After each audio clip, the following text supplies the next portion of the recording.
নমস্কাৰ মৰমৰ বন্ধু বান্ধৱীসকল আজি তোমালোকে থাম্বনেল চাই পেলাই গম পাইছে যে আজি হৈছে প্ৰফিট আৰু লছৰ ওপৰত কেইটামান কুৱেশ্যন আনিছো আৰু যেইকেইটা গ্ৰেড 4 ৰ ক্লাছ 8 আৰু 10 লেভেলৰ কাৰণে বহুত ইম্পৰ্টেন্ট আৰু এইকেইটা কুৱেশ্যন বাৰে বাৰে ৰিপিট হৈ থাকে আৰু হেইদৰে তোমালোক প্ৰফিট এণ্ড লছ পাৰ্ট ওয়াইজত মই দিম আৰু তোমালোকে প্ৰথমৰ পৰা একেবাৰে হেহলৈকে চাবা তোমালোক 100% পৰীক্ষাত আহিলে কৰি আহিব পাৰিবা আজি সোৱা তোমালোকৰ কাৰণে ইমান ডাঙৰ ফৰ্মুলা তোমালোকৰ মনত নাথাকে মই জানো সো এইকেইটা ফৰ্মুলা মনত নাৰাখি পেলাই আমি কেনেদৰে কৰিব পাৰিম অংককেইটা ঠিক আছে কি দিয়া আছে সোৱা এটা বলৰ দাম এটা বল গম পাইছে বলৰ দাম কিমান টকা আছে 150 টকা মানে হল তাৰ বলটোৰ কিনা দাম কিমান টকা 150 মানে কস্ট প্ৰাইস এটো হৈছে কিনা দামক কোৱা হয় কস্ট প্ৰাইস তো কিমান টকা আছিল 150 টকা আছে ঠিক আছে এইখিনি গম পাইছা এইখিনি তোমালোকৰ তো কিবা ডাউট নাই তাৰ পিছত যদি দোকানীয়ে 10% লোকসানত বেচিলে লোকসান মানে কি তাই কম মানে জিটো দাম আছিল তাৰ পৰা কমত বেচিলে কমত মানে 150 বেচা নাই তাতকৈ কমত বেচিলে ইয়াৰ পৰা 10% ডিসকাউন্ট দি দিলে ডিসকাউন্ট মানে লোকসানত বেচিলে হল এতিয়া লোকসান কবলৈ হলে কি কৰিবা সদায় মন থাকিবা 10% কি কৰিলে লোকসান মানে কি কমি গল সো যদি কমি যায় তোমালোকে এটা কথা মনত ৰাখিবা পাৰ্সেন্ট থাকিলে তলতো 100 হয় জানা আৰু তোমালোকে মনত ৰাখিবা ওপৰত যদি 10 থাকে মানে 100 ৰ পৰা 10 মাইনাস কৰিলে কিমান হ'ব 90 সো এইখিনি মনত ৰাখিবা একবাৰ ট্ৰিক্সত মনত ৰাখিবা যে যদি ইয়াত থাকিলে 20% লোকসান কি লিখিবা 100 ৰ পৰা 20 কমিলে কিমান হ'ব 80 বাই কিমান 100 একবাৰ শৰ্ট যদি ট্ৰিকত কৰিবা লোকসান মানে হৈছে যে 1 ৰ পৰা 10 কমাই দিবা আৰু যদি কয় 20% লোকসান হৈছে তেন্তে 80 বাই 100 যদি 30% লোকসান হৈছে কি কৰিবা 70 বাই 100 যদি কয় 50% তে 50 বাই 100 লিখিবা গম পাইছা তাৰ পিছত কি কৰিলে লোকসান কৰি পেলাই বলটো বেচিলে সো এইটো আছিল আমাৰ কিনা দাম আছিল হল তাৰ পিছত 10% কি কৰিলে ডিসকাউন্ট মানে লোকসান হল তাৰ পিছত হে তোমালোকে বেচিব পাৰিলা মানে বেচিলে বলটো হল এইখিনি হৈছে এতিয়া সো আমাৰ একেবাৰে হস কেনসেল কৰি দিয়া শূন্য আৰু শূন্য কেনসেল আৰু সোৱা আৰু কি যায় এইটো শূন্য আৰু এইটো শূন্য কেনসেল ইয়াত বাকি থাকে 15 আৰু 9 তে 15 ৰ লগত যদি তোমালোকে 9 পূৰণ কৰা সোৱা কিমান হয় 5 নম্বৰ 25 ৰ 5 থাকি কিমান 4 5 এইটো 9 ৰ লগত 1 পূৰণ কৰিলে 9 আৰু হাতৰ 4 কিমান হ'ব 13 মানে হৈছে 135 টকাত বেচিলে কিমান পার্সেন্ট তাৰ লস হৈছে 10% লস হৈছে মানে বলটো আসিলে কিমান টকা 150 টকা আসিলে আৰু এই বলটো বেচিলে কিমান টকা 135 মানে 15 টকা কম হোৱা মানে কি পাৰ্সেন্ট হৈছে 10% ডিসকাউন্ট বা 10% তাৰ লোকসান হৈছে গম পাইছে কিনি সো ইয়াৰ আমাৰ শুদ্ধ আনসাৰ হ'ব বি নম্বৰ অপচন সো এইটো তোমালোকে পাৰিবা মই জানো সো এই দৰে কোৱেশ্চন চোৱা ইয়াত এইটো এটা কোৱেশ্চন আছে সো এই কোৱেশ্চনৰ কাৰণে এটা অলপ মনত ৰাখিব লাগিব সো কমলা মানে এজন মানুহৰ নাম ধৰি লৈছা কমলা পানীৰ ফিল্টাৰ এটা ইমান টকাত কিনি ইমান টকাত বিক্ৰী কৰিলে মানে কমলাই কিনিছে কিমান টকা চোৱা তাৰ কস্ট প্ৰাইস কিমান মানে কিনা দাম হৈছে যে 4050 টকা দি কিনিছে হল এইখিনি আৰু বেচিছে কিমান তো সেলিং প্ৰাইস কিমান টকা আছিল 4230 এতিয়া সোৱা তোমালোকে ইয়াৰ পৰা কি গম পাইছা যে বস্তু এটা কমলাই কিনিছে 4500 টকা আৰু বেচিছে কিমান 4230 টকা এতিয়া তাৰ লাভ হৈছে না লোকসান হৈছে তাৰ লোকসান হৈছে কাৰণ 4500 টকা দি কিনি পেলাই 4230 টকাত বেচিলে মানে কিমান টকা লোকসান হৈছে সোৱাচোন 4500 দি কিনিছিলে আৰু বেচিছে কিমান 4230 এতিয়া তাৰ লস কিমান হল ইয়াত শূন্য একদাৰ কৰি 10 ৰ পৰা 3 গলে হ'ব 7 হৈছে এইখিনি তাৰ পিছত চোৱা ইয়াত 4 ৰ পৰা 2 গলে কিমান 2 মানে তাৰ লোকসান কিমান হৈছে যে লস কিমান টকা হৈছে 270 টকা মানে হল যে 4500 টকা কিনি পেলাই যদি বেচে ইমান টকা তেন্তে তাৰ লস কিমান 270 টকা এতিয়া তাৰ লোকসানৰ কিমান শতাংশ হ'ব এটা কথা এইটো ফৰ্মুলা মনত ৰাখিবা যেতিয়া লোকসানৰ পার্সেন্টেজ ওলাব হয় সদায় তোমালোকে তলত কিনা দাম কিমান টকাত কিনিছা আৰু ওপৰত কিমান টকা লস হৈছে আৰু 100 এটা লিখিলে আমাৰ এই লোকসানৰ পাৰ্সেন্টেজ ওলাই যাব আৰু যদি কোৱা হয় যে লাভৰ পাৰ্সেন্টেজ লাভ মানে প্ৰফিট লাভৰ পাৰ্সেন্টেজ মানে লাভৰ শতাংশ ওলাব হলে ওপৰত কি কৰিবা এটো যেনেকে লসৰ পাৰ্সেন্টেজ লস কৰিলা এইবোৰ লাভৰ কাৰণে পি লিখিব পাৰ আৰু তলত কি কৰিবা কস্ট প্ৰাইস মানে কিমান দামত কিনিছিলা এইটো ইনটু 100 এই দুটা সূত্ৰ খালি মনত ৰাখিবা আৰু একো মনত ৰাখিবলৈ দৰকাৰ নাই এতিয়া আমাৰ কিমান হৈছে চোৱা শতাংশ ল'ব লাগে লোকসানৰ শতাংশ এতিয়া লোকসানৰ শতাংশ মানে কি লছ পাৰ্চেন্টেজ ল'ব লাগে সো আমি জানো যে ওপৰত কি লছ কিমান টকা হৈছে 270 আৰু কষ্ট প্ৰাইস কিমান টকা আছিল যে ফিল্টাৰৰ দাম আছিল 4050 টকা আছিল হয়নে ইনটু কিমান 100 সো শূন্য দুটা ইয়াৰ শূন্য দুটা কেনসেল কৰিলা এতিয়া গম পাইছা এতিয়া চোৱা ইয়াত আমি কাটি দিও ইয়াত আমি কাটিব পাৰো চোৱা 9 দি কাটিলে 9 3 গুণ কিমান 27 আৰু এটা শূন্য আছে 9 শূন্য গুণ কিমান শূন্য ইয়াত 9 দি কাটিলে 9 5 গুণ কিমান 45 হয়নে তো 5 30 যায় 5 30 কিমান হৈ যায় 6 বাৰ তেন্তে আমাৰ লস কিমান পাৰ্সেন্ট হৈছে 6% হৈছে লস তো ইয়াত আমাৰ শুদ্ধ আনসাৰ কোনটো হৈছে সি নম্বৰ অপচন যেটো আছে এটো হৈছে শুদ্ধ গম পাইছা এইখিনি লৈকে তোমালোকৰ কিবা ডাউট নাই মই আহা কৰো এইদৰে কৰিব পাৰিবা হলে এইখিনি এতিয়া নেক্সট কোৱেশ্চনটো চোৱা এই কোৱেশ্চনটো চোৱা আগৰ নিচিনা প্ৰথমটো নিচিনাই তাত কি কৈছিলে চোৱা তাত কৈছিলে কিমান পার্সেন্ট লোকসান হৈছে 10% লোকসান মানে 10% লোকসান মানে হল 100 পৰা 10 কমাই দিলে কিমান হ'ব 90 এইটো মতে কিবা 90/100 এটা 20% লাভ হৈছে লাভ মানে তাৰ বৃদ্ধি হ'ব এটা পুতলা বিক্ৰী মূল্য কিমান টকা মানে বেচিছে কিমান টকা 550 মানে সেলিং প্ৰাইস দিয়া আছে কিমান যে 540 টকা বেচিছে আৰু তাৰ প্ৰফিট কিমান পাৰ্সেন্টেজ হৈছে 20% লাভ হৈছে তেন্তে পুতলাৰ কিনা দাম কিমান মানে কষ্ট প্ৰাইস কিমান উলাব লাগে একেবাৰে সহজ তোমালোকে সিম্পল ভাবে কৰিব পাৰিবা সোৱা পুতলা কিনিছা কিমান টকাত আমি নাজানো এটো হৈছে কষ্ট প্ৰাইস পুতলাৰ দামটো কিমান এটো নাজানো সো ইয়াক আমি কিমান টকাত প্ৰফিট কৰিছো 20% প্ৰফিট কৰিছো প্ৰফিট মানে কি ওপৰত কি কৰিবা তলত 100 হ'বই প্ৰফিট হলে ওপৰত কি হ'ব প্লাস কৰিবা যিমান লিখা থাকিব 10% প্ৰফিট হলে 110 হ'ব মানে 110 হ'ব আৰু যদি 30% প্ৰফিট হয় তেন্তে 130 হ'ব আৰু যদি 20% লোকসান হয় তেন্তে 100 পৰা 20 কমিলে কিমান হ'ব 80/100 এতিয়া প্ৰফিট হৈছে মানে বৃদ্ধি হলে কিমান কৰিবা 100 ৰ লগত 20 যোগ কৰি দিবা হৈ গল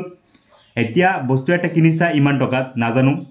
আৰু প্ৰফিট হৈছে 20% প্ৰফিট হৈছে মানে ওপৰত বৃদ্ধি হৈছে তাৰ পিছত কি কৰিলা বেচিলা সেলিং প্ৰাইস কিমান টকা 540 টকা বেচিলা হলেখিনি সো এতিয়া আমাৰ কিনা দাম উলাই যাব সোৱা একবাৰ সহজ ভাবে কৰিবা পাৰিবা সো কষ্ট প্ৰাইস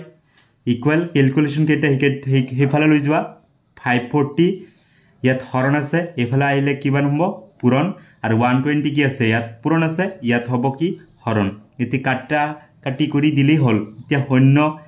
আৰু এটা শূন্য কেনসেল কৰি দিয়া এতিয়া সোৱা 2 দি কাটিলে সোৱা কিমান হ'ব যায় 6 বাৰ 2 দি কাটিলে কিমান হ'ব যায় 50 বাৰ যায় হয়নে আকৌ 2 দি কাটিলে 3 বাৰ যায় 2 দি কাটিলে কিমান হৈ যায় 25 বাৰ যায় হৈছে এইখিনি আকৌ সোৱা 354 কিমান হৈ যায় 354 যায় তোমাৰ 3 और 3 बाकी यात থাকে 2 থাকিল 24 ইয়াত 8 বাৰ যায় 18 বাৰ 3 18 গুণ কিমান 54 এতিয়া 18 আৰু 25 থাকি যায় এতিয়া 18 আৰু 25 যদি পূৰণ কৰে কিমান হ'ব সোৱা 5 8 গুণ 40 4 থাকে কিমান 4 5 গুণ 5 আৰু 4 কিমান হ'ব 9 হৈছে 2 8 গুণ কিমান 16 6 থাকে 1 2 গুণ 2 1 3 তো এইকেইটা যোগ কৰি দিয়া শূন্য ইয়াত 15 5 3 1 4 মানে কিমান হৈছে যে 450 টকা সো প্ৰথম কথা হৈছে তোমাৰ যেটো পুতলাটো আছিল পুতলাটোৰ দাম আছিল 450 টকা আৰু ইয়াৰ যদি আমি কিমান পাৰ্সেন্ট লাভ কৰো 20% লাভ কৰো তেন্তে তাৰ দাম হৈ যায় 540 টকা এই দৰে কৰিলে তোমালোকৰ আনসাৰ ক্লিয়াৰ হ'ব ঠিক আছে সো এতিয়া আমাৰ নেক্সট কোৱেশ্চনটো চোৱা এইটো কেনে দৰে কৰিবা সো এটা ঘড়ি 10% লোকসান কৰি বেচিলে ইমান টকাত বিক্ৰী কৰা হ'ল তেন্তে ঘড়িটো কিনা দাম আমি নাজানো তো কিমান টকা লোকসান হল লোকসান মানে 10% লোকসান মানে 90 বাই কিমান লিখিবা 100 লোকসান হৈছে কিমান কৰিবা 100 ৰ পৰা 10 কমাই দিবা যিমান থাকিব ইমান কমাই দিবা আৰু যদি লাভ থাকে যে 100 ৰ লগত ইমান টকা মানে বৃদ্ধি কৰি দিবা ঠিক আছে এতিয়া 10% লোকসান কৰি পেলাই কিমান টকাত বেচিলে যে 450 টকাত বেচিলে হৈছে কিনি এতিয়া চোৱা একেই সেম কিনা দাম উলাব লাগে 450 এটো 100 টু হৰণ আছে এফালে আহিলে পূৰণ আৰু এফালে কি হ'ব 92 পূৰণ আছে এফালে আহিলে হৰণ শূন্য আৰু শূন্য কেনসেল 9 45 কিমান হৈ যায় 5 বাৰ যায় হয়নে এতিয়া চোৱা কিমান হ'ব 100 ৰ লগত 5 পূৰণ কিমান হ'ব 500 মানে হৈছে তোমাৰ কিমান টকা হ'ল যে কিনা দাম আছিল ঘড়িটো 500 টকাত আছিল আৰু বেচিছে কিমান 450 টকা মানে লোকসান কিমান টকা হৈছে 50 টকা লোকসান হৈছে তাৰ কিমান পাৰ্সেন্টেজ 5-10% লোকসান হৈছে গম পাইছা সো এইখিনি হৈছে আমাৰ কি কোনটো এইদৰে কোৱেশ্চন কেটা অলপ আপডেট যাও এইটো কোৱেশ্চন চোৱা এটা গড়ি 250 টকাত কিনি আনিছে এটো হৈছে আমাৰ কি হয় কষ্ট প্ৰাইস আর দোকানীয়ে বেচিছে কিমান টকাত ইমান সেলিং প্রাইস গম পাইছা তেন্তে লাভ লোকসান ওলাব লাগে প্রফিট এন্ড লস পার্সেন্টেজ তে লস পার্সেন্টেজ মানে কি লিখিবা লস বাই কস্ট প্রাইস ইনটু 100 হইছে আর যদি প্রফিট হয় প্রফিট পার্সেন্টেজ ওলাব লাগে যদি লাভ শতাংশ ওলাব লাগে কি করিবা প্রফিট বাই কস্ট প্রাইস ইনটু 100 একেই সেম সিমিলার দুটা ফর্মুলা এই দুটা মন থাকিলে হল এতিয়া সোয়া তুমি গড়িটো কিনি আনিছে কিমান 250 টকা আর বেচিছে কিমান 190 টকা এতিয়া তোমার লস হইছে কিমান টকা লস হইছে সোয়া 50 টাকা আর 10 টাকা মানে 60 টাকা লস হইছে তো কিনিছা কিমান 250 টাকা তুমি সোয়া 60 টাকা কম দি পেলাই বেচিছা গড়িটো কিমান টাকাত বেচিলা 190 মানে তোমার লস হইছে লস কিমান টাকা হইছে 60 টাকা লস হইছে বুঝি পাইছা কিনি এতিয়া চোৱা আমাৰ হতকৰা লাভ আৰু লোকসান এতিয়া আমাৰ তো লাভ হোৱা নাই এতিয়া তো আমাৰ এটু কৰিব নোৱাৰো আমি কি হৈছে লোকসান হৈছে এই কাৰণে লোকসানৰ শতাংশ লোৱা যে লোকসানৰ শতাংশ মানে হৈছে ওপৰত লস কিমান 60 টকা লস হৈছে আৰু কষ্ট প্ৰাইস কিমান আছিল 250 টকা দি কিনিছিলা আৰু চোৱা 100 লিখি দিলে হল শূন্য দুটা ইয়াত এটা শূন্য কেনসেল হ'ব হৈছে এটা শূন্য কেনসেল এতিয়া 5 দি কাটি দিয়া 5 দি কাটিলে ইয়াত 5 বাৰ যায় 5 দি কাটিলে ইয়াত 2 বাৰ যায় হয়নে 5 দি ইয়াত কিমান যায় 12 বাৰ 12 দুগুণ কিমান 24% তোমাৰ কি হৈছে লোকসান হৈছে হল এখিনি 24% লোকসান হৈছে যদি তুমি এটা গড়ি 250 টকা কিনি পেলাই 190 টকাত বেচা হয় তেন্তে কিমান পার্সেন্ট লোকসান 24% লোকসান এইদৰে কৰিলে তোমালোকৰ এনসাৰ ক্লিয়াৰ এইদৰে সোয়া সেম নেক্সট কোৱেশ্চনটো সোয়া এটা সাইকেলৰ কিনা দাম কিমান আছিল কষ্ট প্ৰাইস ইমান টকা আর 12% লাভত বিক্রি করা হয়েছে তেন্তে বেচা দাম কিমান এইটো তো লাভ হয়েছে তো ইমান টকাত কিনিছে তার পিছত 12% কি হইছে লাভ হইছে প্রফিট মানে উপর কি করিবা প্লাস করিবা 1112 100 এর লগে 12 প্লাস করিলে 112 হবে তলত 100 তার পিছত কি কৰিছে সেলিং কৰিছে হয়নে এতে শূন্য দুটা ক্যান্সেল এতে সোয়া 112 আৰু কি আছে 50 পূৰণ কৰি দিলে জিটো মান ওলাই যাব হেতু হ'ব आंसर 0 লগত এইখিনি পূৰণ কৰিলে 000 5 দুগুণ কিমান 10 এর শূন্য থাকে 1 5 এর গুণ 5 1 কিমান 6 5 এর গুণ 5 হয়নে সো ইয়াত 0065 মানে কিমান आंसर হলাইছে 5600 টকাত কি কৰিছে বেচিছে যেতিয়া 500 600 টকা বেচিছে তেতিয়া কিমান পাৰ্সেন্ট লাভ হৈছে 12% লাভ হৈছে আহা কৰে এইদৰে কোৱেশ্চন কেটা তোমালোকে পাৰিবা যদি তোমালোক প্ৰফিট দিয়া হয় উপৰ প্লাস কৰিবা আৰু যদি লোকসান দিয়া হয় মাইনাস কৰিলে হল 100 পৰা ঠিক আছে সো এতিয়া আমাৰ নেক্সট কোৱেশ্চন সোয়া ইম্পৰ্টেন্ট কেটা এইটো কোৱেশ্চনটো সোয়া যদি 8টা কলমৰ বেচা দাম 10টা কলমৰ কিনা দামৰ সমান কি কৈছে বেচা দাম 8টা কলমৰ সেলিং প্ৰাইস ইকুয়াল টু কি কৈছে যে 10টা কলম কিনা দামৰ সমান 10টা কলমৰ কষ্ট প্ৰাইসৰ কি আছে সমান এতিয়া সোয়া তোমাৰ লাভ হ'ব না লোকসান হ'ব তুমি নিজে কোৱাচোন ধৰিলিছা তুমি 10টা কলম কিনি আনিছা 100 টকা 8টা কলম বেচিছা কিমান 100 টকা আর দুটা কলম বাকি থাকিব মানে তোমাৰ লাভ হৈছে ইয়াৰ পৰা তোমালোকে কি গম পাইছা লাভ হৈছে লাভ হোৱা মানে কি এই দুটা তো কেতিয়াও নহয় তেন্তে এই দুটাৰ পৰা যিকোনো এটা ওলাব হ'ব বুজি পাইছা কিনি সে ইয়াৰ পৰা তোমাৰ ৰেশিও উলাই লোৱা যে সেলিং প্ৰাইস এটু সিপি টু পূৰণ আছে নহয় এফালে আনিলে কি হ'ব কিবা কষ্ট প্ৰাইস এটু 10 এটু আটু কি আছে এফালে পূৰণ আছে এফালে হ'ব কি হৰণ এটা 2 দি কাটিলে কিমান যায় 4 বাৰ 2 দি কাটিলে কিমান যায় 5 বাৰ যায় এতিয়া সোয়া তুমি কিনিছা কিমান কলমটো দাম 4 টকা দি কিনিছা আর বেচিছা কিমান টকা 5 টাকাত বেচিছা মানে কিমান টকা তোমার প্রফিট হইছে 1 টাকা প্রফিট হইছে হয়নে তেন্তে আমার লাভৰ পার্সেন্টেজ ওলাব লাগে যেহেতু আমার লাভ হইছে সো আমি জানো যে উপর লাভ কিমান টকা হইছে 1 টাকা আর তলত কি লিখিব লাগে কিনা দাম কিমান টকা আছিল 4 টাকা হয়নে কিনা দাম কিমান 4 টাকা কলমটো এতিয়া আমার প্রফিট পার্সেন্টেজ ওলাব লাগে এটু ফর্মুলা আছিল যে প্রফিট পার্সেন্টেজ মানে কি আছিল যে প্রফিট বাই কষ্ট প্রাইস ইনটু কি আছিল 100 হয়নে সেন্তে প্রফিট কিমান টকা আছিল কিনিছা কিমান টকা 4 টাকা দি কিনিছা বেচিছা 5 টাকাত মানে 1 টাকা লাভ হৈছে 1 আৰু তোমাৰ কষ্ট প্ৰাইস কিমান টকা আছিল 4 এতিয়া তোমাৰ 100 সো 100 কিমান হৈ যায় 25 বাৰ যায় মানে তোমাৰ आंसर কিমান হৈছে 25% তোমাৰ কি হৈছে প্ৰফিট হৈছে হয়নে সো এইটো কোৱেশ্চন একেবাৰে সহজ কোৱেশ্চন হয় ইমান দীঘল নহয় সো তোমালোকে এইদৰে কোৱেশ্চন কেইটা বেছি ইম্পৰ্টেন্ট পৰীক্ষাত এক্সামত আহে ঠিক আছে এতিয়া নেক্সট কোৱেশ্চনটো চোৱা তোমালোকে এইদৰে কোৱেশ্চনটো সিমিলাৰলি সেম যে যদি 10টা কলমৰ বিক্ৰীৰ দাম 10টা কলমৰ বিক্ৰীৰ দাম হৈছে 8টা কলমৰ কিনা দামৰ সমান তেন্তে ইয়াৰ পৰা তোমালোকে কি গম পাইছা যে 8টা কলম যিমান টকাত বেচিছা মানে কিনি আনিছা 8টা কলম ধৰি লৈছা তোমালোকে 100 টকাত কিনি আছে এনে সাপোজ হল আৰু 8টা নহয় 10টা কলম বেচিছা কিমান 100 টকা তো ইয়াৰ পৰা তোমালোকে কি গম পাইছা তোমাৰ লস হৈছে কাৰণ 8টা কলম যদি 100 টকাত কিনিছা 10টা কলম বেচিছা কিমান তোমাৰ 100 টকাত মানে দুটা কলম অতিৰিক্ত দি আছা হয়নে তোমাৰ কি হৈছে লস হলে মানে এইটো নহয় তো ইয়াৰ পৰা আৰু তিনিটা অপচন আছে ইয়াৰ পৰা তিনিটা ভিতৰত যিকোনো এটা হ'ব সো যোৱা ইয়াৰ পৰা এসপি আৰু সিপি হল ইয়াত থাকিলে 8 10 টু পুৰণ আছে এইফালে হলে হৰণ 2 দি কাটিলে 4 বাৰ 2 দি কাটিলে 5 বাৰ সো কিনিছে কিমান টকাত এটো কিনিছে কিমান টকাত 5 টকা বেচিছে কিমান টকা 4 টকা মানে তোমাৰ লস কিমান টকা হৈছে 1 টকা লস হৈছে হয়নে এতিয়া লস পার্সেন্টেজ উলোৱা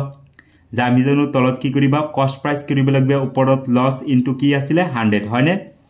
এটো গম পাইছা এতিয়া সোৱা ইয়াৰ পৰা তোমালোকে কি কৰিবা লস কিমান টকা 1 টকা লস আৰু কষ্ট প্ৰাইস কিমান টকা আছিল 5 টকা হয়নে সো কিনিছা 5 টকাত বেচিছা 4 টকা 1 টকা কৰি লস হৈ আছে 100 500 কিমান যায় 20 তেন্তে কিমান পার্সেন্টেজ তোমাৰ লস হৈছে 20% লস হৈছে হয়নে সো ইয়াৰ শুদ্ধ আনসাৰ কোনটো হৈছে 1 নম্বৰ অপশনটো শুদ্ধ আনসাৰ সো আশা কৰো তোমালোকৰ এইদৰে লস আৰু লোকসানৰ তোমালোকৰ ক্লিয়াৰ হৈছে সিমিলাৰলি আৰু এটা অংক কেটা সোৱা সো এই কোৱেশ্চনটো সোৱা কেনেকে দৰে কৰিবা এটা আলমাৰি ইমান টকাত কিনি আৰু যাতায়াতৰ বাবে ইমান টকাত খৰচ কৰিলা মানে তুমি কিনিছা কিমান টকাত ইমান টকাত দোকানীৰ দিলা আৰু ঘৰত যে আনিবা এটো এটা টেম্পুৰ ভাড়া বা অটো বা জিটো দি আনিবা হেতু বাহনৰ ভাড়া মানে এটো তো তোমাৰ কিনা দামৰ ভিতৰতে পৰিছে মানে তোমাৰ হৈছে কষ্ট প্ৰাইস কিমান 250 টকা হৈছে আলমাৰিটো দোকানীক দিলা আৰু 150 টকাটো কাক দিলা যে আনিছা যে বজাৰৰ পৰা আনিছা তো এইটো হৈছে টোটাল খৰচ তো 6 5 11 1 থাকে কিমান 1 5 1 6 1 7 ইয়া থাকিব 2 মানে টোটাল খৰচ কিমান টকা হৈছে কষ্ট প্ৰাইস হৈছে 2710 টকা হলনে তাৰ পিছত সোৱা আলমাৰিটো বিক্ৰী কৰিলে 10% তো লাভত সো লাভত ধৰি লৈছা তুমি এটা দোকানীৰ পৰা কৰবাৰ পৰা কোম্পানীৰ পৰা ইমান টকাত তুমি আনিছা আৰু যাতায়াতৰ বাবে 150 টকাত আনি পেলাই তুমি দোকানত আনি পেলাই হজাইছা কিনি আনিছা আৰু ইয়াক বেচিছে কিমান পাৰ্সেন্ট লাভ কৰি 10% লাভ কৰি 10% লাভ মানে কি গম পাইছাই লাভ থাকিলে ওপৰত কি হ'ব বৃদ্ধি হ'ব সো তলত তো 100 লিখিবাই 10% লাভ মানে কি 100 লগত 10 প্লাস কৰিলে কিমান 110 তাৰ পিছত কি কৰিছা সেলিং প্ৰাইস সেল কৰিছা এতিয়া শূন্য ক্যান্সেল হয়নে আৰু সোৱা এটো শূন্য আৰু এটো শূন্য ক্যান্সেল হয়নে সো এটো সোৱা কি বাকি থাকিল 271 আৰু 11 ইনটু কৰি দিয়া সো 11 ইনটু কৰিলে সোৱা হ'ব 1 এটো 8 হৈ যাব এটো তোমাৰ 9 হৈ যাব তাৰ পিছত 2 হৈ যাব মানে হৈছে সেলিং প্ৰাইস কিমান টকাত বেচিলা 2981 আছে এইটো সি নম্বৰ অপশন শুদ্ধ সো এইদৰে তোমালোকে কৰিব লাগিব এইদৰে কোৱেশ্চন কেটা আহে তোমালোকৰ চাবা এতিয়া নেক্সট কোৱেশ্চনটো চোৱা এইটো কোৱেশ্চন দেখাত কিমান ডাঙৰ লাগি আছে কিন্তু একেবাৰে সহজ অমলে মটৰসাইকেল এখন ইমান টকাত কি কৰিছে কিনি আনিছে আৰু হৰু হৰা মেৰামতি কৰিছে ধৰি লৈছে তোমালোকে সেকেন্ড হ্যান্ড এটা ডিলাৰ খুলিছা বা অমনে খুলিছে তো 25650 টকাত কি কৰিছে ই বেলেগৰ পৰা কিনি আনিছে আৰু তাৰ পিছত কিবা কিবি ঠিক কৰিছে মোবিল চবিল দি পেলাই মানে গাড়ীটো এক্সট্ৰা মেৰামতি কৰিলে কিমান টকা ইমান টকা তো যোগ কৰি দিয়া 0 10 শূন্য এটো 10 শূন্য 6 1 7 কিমান টোটাল কিমান টকা খৰচ হল দেখ কিমান টকা তাৰ কষ্ট প্ৰাইস হৈছে 2700 মানে হৈছে 27000 টকা তাৰ টোটাল খৰচ হৈছে গম পাইছে কিনি এতিয়া হি মটৰসাইকেলখন 24000 টকাত বিক্ৰী কৰিলে মানে সেলিং প্ৰাইস কিমান টকাত বিক্ৰী কৰিলে 24 ইমান টকাত এতিয়া তোমালোকে গম পাইছে ইয়াত লাভ হৈছে না লোকসান হৈছে সো ইয়াৰ পৰা তোমালোকে গম পাইছে যে কিনিছে 27000 টকা বেচিছে কিমান টকা 24000 টকা 3000 টকা কি হৈছে লোকসান হল মানে লস কিমান টকা হৈছে 3000 টকা কি হৈছে লছ হৈছে ইয়াৰ পৰা গম পাইছে কিনি আনিছে 27000 টকা বেচিছে 24000 টকা মানে 3000 টকা লছ হৈছে তে লছ হোৱা মানে কি এইটো আৰু এইটোটো নহয় তো এই দুটাৰ পৰা যিকোনো এটা হ'ব সো এতিয়া আমাৰ লছৰ শতাংশ ল'ব লাগে তো লছ পাৰ্সেন্টেজ মানে কি আছিলে ওপৰত লছ তলত কি লিখিব লাগে কিনা দাম হৈছে ইনটু কি কৰিবা 100 তো ইয়াৰ পৰা তোমালোকে গম পাইছে যে 0 দুটা 0 ইয়া দুটা তিনিটা 0 ক্যান্সেল কৰিলা পৰ 3 27 কিমান যায় 9 বাৰ সো ইয়াক আমি কি কৰিম 100 9 ৰে ডিভাইড কৰি দিয়া 100 যদি 9 দি ডিভাইড কৰি দিয়া কিমান ওলাই সোৱা 9 ৰ এগুণ 9 নামিব ইয়াৰ পৰা 1 ই শূন্যটো আছে নমাই দিয়া 9 ৰ এগুণ কিমান 9 তাৰপিছত নামিব 1 তাৰপিছত দমি দিয়া আকৌ 0 9 ৰ এগুণ 9 এই দৰে আহি থাকিব মানে 11.11 হইব সো ইয়াৰ পৰা আমাৰ आंसर 11.11% কি হৈছে লোকসান হৈছে আশা কৰো এই দৰে কোৱেশ্চন কেইটা তোমালোকে ক্লিয়াৰ হৈছে এটো আছিল আজিৰ পাৰ্ট নম্বৰ নেক্সট তোমালোকৰ পাৰ্টত তোমালোকৰ প্ৰফিট আৰু লছৰ যিকিটা কৰাইছো ইয়াতকৈ আপডেট যেটো হৈছে কালি নেক্সট হৈছে ডিসকাউন্টৰ ওপৰত তোমালোক পাবা ৰেহাই তো এইখিনি তোমালোক আগতে প্ৰেক্টিস কৰিবা নেক্সট তোমালোক ডিসকাউন্টৰ মেথছ যদি আহে কেনেকৈ কৰিব লাগে নেক্সট পাৰ্টত তোমালোক পাই যাবা যদি তোমালোক ভিডিওটো ভাল লাগিছে এটা লাইক তো বানতা হে থ্যাংক ইউ ধন্যবাদ